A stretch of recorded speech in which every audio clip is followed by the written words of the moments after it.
آپ اپنے پاکستان کے ساتھ زیادتی کریں گے. لہٰذا صاحب آپ کہیں بھی مجھے سن رہے ہیں, چاہے بلوچستان میں موجود ہیں, آپ پنجاب میں, سندھ میں, کہیں بھی موجود ہیں, اب کسی کو روکیں مت, آئیں ان کا استقبال کریں اور اپنے بچوں کو پولیو کے 2 قطرے لازمی پلائیں, اس لیے کہ ہمیں مل کر اپنے ملک کو, اپنی نسل کو اور پاکستان کو محفوظ کرنا ہے. ہمارے ساتھ ملک کے معروف شناخت جناب صغیر احمد نقش بندی صاحب تشریف فرمائے. آپ کو خوش آمدید, السلام علیکم. آئیے جی جناب, آپ کو لیے چلتے ہیں کتاب الشفا کی جانب.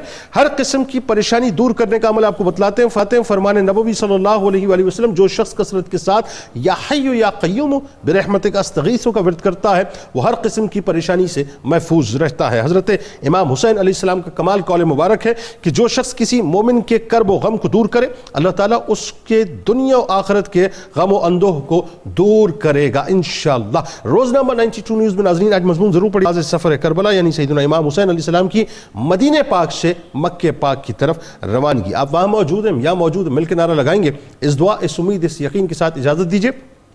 لا یؤمن احدکم حتی اکون احب الیہ من والدہ وولدہ والناس اجمعین. اللہ تعالیٰ آپ کا, ہمارا, ہم سب کا, پاکستان کا اور امت مسلمہ کا حامی و ناصر, آمین. پاکستان کا مطلب کیا؟ لا الہ الا اللہ محمد رسول اللہ صلی اللہ علیہ وسلم.